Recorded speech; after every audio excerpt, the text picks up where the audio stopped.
चलिए बिना किसी लंबी चौड़ी भूमिका के सीधे चलते हैं पश्चिमी भारत के उस हिस्से में जहां की हवाओं में ही इतिहास, कला और बहादुरी घुली हुई है। हम बात कर रहे हैं महाराष्ट्र की। अब देखिए, ये सिर्फ नक्शे पर बना एक राज्य नहीं है, बल्कि एक ऐसा अनुभव है जहां मिट्टी से भी संतों की भक्ति और योद्धाओं के शौर्य की महक आती है। आज की हमारी इस चर्चा का मकसद इन्हीं महान परंपराओं को जरा करीब से समझना है। इस पूरी संस्कृति की गहराई को समझने के लिए मैं आपको सह्याद्री पर्वतों के बीच बसे एक छोटे से गांव सह्याद्रीपुर ले चलता हूं। और हमारी इस पूरी कहानी को आगे बढ़ाएगा एक 17 साल का लड़का जिसका नाम है विट्ठल।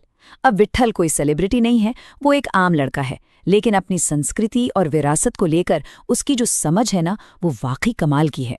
जरा सोचिए, एक बच्चे का नजरिया कैसे बनता है। विट्ठल के मामले में इसकी नींव रखी उसकी दादी ने। रोज रात को सोने से पहले उसकी दादी उसे महाराष्ट्र के वीरों और संतों की कहानियां सुनाती थी, और यकीन मानिए, इन्हीं कहानियों ने विट्ठल के मन में वीरता और आध्यात्मिकता के वो बीज बोए जो इस मिट्टी की असली पहचान है। भाग 1, सह्याद्रीपुर की सांस्कृतिक विरासत। आइए देखते हैं कि ये समृद्ध इतिहास इस गांव के रोजमर्रा के जीवन में कैसे नजर आता है। शुरुआत करते हैं सबसे बड़े उत्सव से, गणेश उत्सव। ये सिर्फ एक त्योहार नहीं है, एक इमोशन है। जब गांव में गणेश चतुर्थी की तैयारी शुरू होती है, साफ सफाई, खूबसूरत रंगोलियां और ढोल ताशे की वो जोरदार प्रैक्टिस, तो आप खुद महसूस कर सकते हैं कि ये कैसे सबको एक साथ जोड़ देता है। याद है ना, बाल गंगाधर तिलक जी ने इसे एक सामुदायिक शक्ति का रूप दिया था। आज भी ये त्योहार पूरे गांव को एक धागे में पिरो देता है। इसी दौरान हमारी मुलाकात होती है गजानन काका से, जो मूर्तियां बनाते हैं। जब विट्ठल ने उनसे उनकी कला के बारे में पूछा तो काका का जवाब एकदम दिल छू लेने वाला था। उन्होंने कहा कि ये केवल कला नहीं, भक्ति है। जब दिल में श्रद्धा हो तो मिट्टी भी भगवान बन जाती है। कितनी गहरी बात है।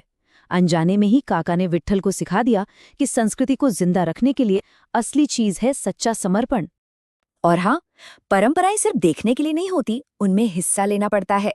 गणेश उत्सव की ही एक रात जब विट्ठल की बहन सावित्री पारंपरिक नौवारी साड़ी में लावणी नृत्य करती हैं, तो उस ढोलकी की ताल पर पूरा गांव झूम उठता है। लावणी की वो ऊर्जा, वो भाव, सच कहूं तो ये महाराष्ट्र की आत्मा की धड़कन है।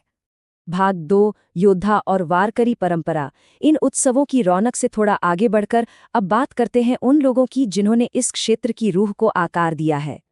जब विट्ठल स्कूल में इतिहास की किताबें पढ़ता है तो उसे एक बात बिल्कुल साफ हो जाती है। छत्रपति शिवाजी महाराज सिर्फ तलवार चलाने वाले योद्धा नहीं थे, वो एक विजनरी थे। उन्होंने स्वराज्य की स्थापना की, महिलाओं का सम्मान सुनिश्चित किया और हमेशा गरीबों के साथ खड़े रहे। वे सही मायनों में संस्कृति के रक्षक थे। यही वजह है कि आज भी उनका नाम सुनते ही रोंगटे खड़े हो जाते हैं।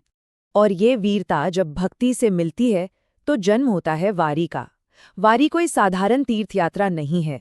जब विट्ठल खुद इस यात्रा में शामिल होता है तो वो अपनी आंखों से देखता है कि भगवा झंडों और ज्ञानबा तुकाराम के जयकारों के बीच अमीर और गरीब का हर फासला कैसे पल भर में गायब हो जाता है। यहाँ सब बराबर हैं।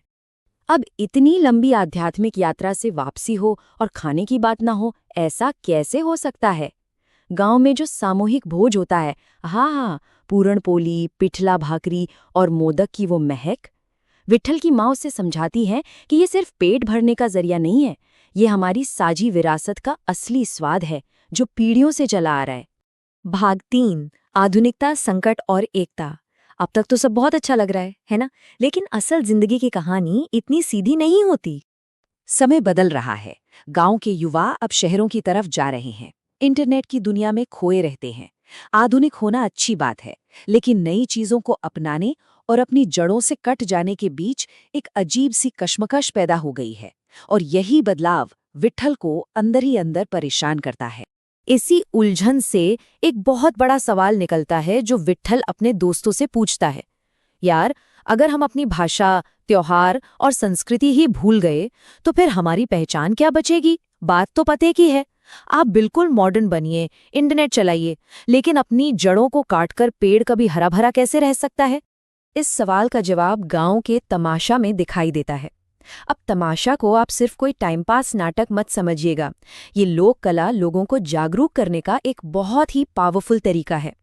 विट्ठल समझ जाता है कि यही वो माध्यम है जो गाते बजाते हुए समाज को सच्चाई का आईना दिखा सकता है और लोगों को फिर से जोड़ सकता है। लेकिन संस्कृति की असली परीक्षा तब होती है जब कोई बड़ी मुसीबत आती है। एक बार भारी बारिश से गांव में भयानक बाढ़ आ गई। तब क्या हुआ? पूरा गांव एकजुट हो गया। मंदिर की रसोई में सबके लिए खाना पकने लगा। युवा जान पर खेलकर बुजुर्गों को बचाने लगे। यही तो है असली संस्कृति। छत्रपति शिवाजी महाराज और वारकरी परंपरा की असली सीख इसी करुणा और एकता में तो है। भाग 4 नई पीढ़ी और हमारी संस्कृति।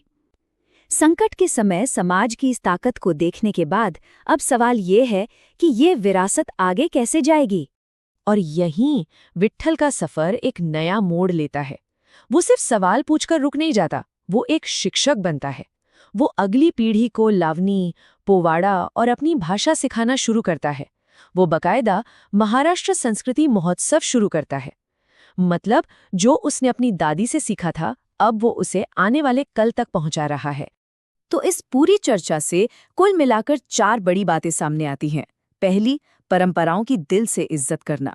दूसरी, हमेशा सच और बहादुरी के रास्ते पर चलना। तीसरी, इंसानियत और भक्ति को अपनाना। और चौथी, सबसे जरूरी बात, आधुनिक जरूर बनिए लेकिन अपनी जड़ों को मजबूती से पकड़ कर रखिए।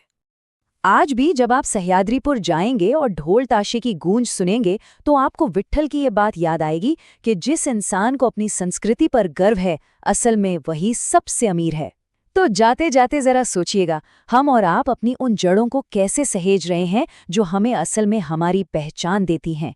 क्या हम अपनी संस्कृति के सच्चे वारिस बन पा रहे हैं? इसी सवाल के साथ आज की ये चर्चा यहीं खत्म करते हैं। विचार जरूर कीजिएगा।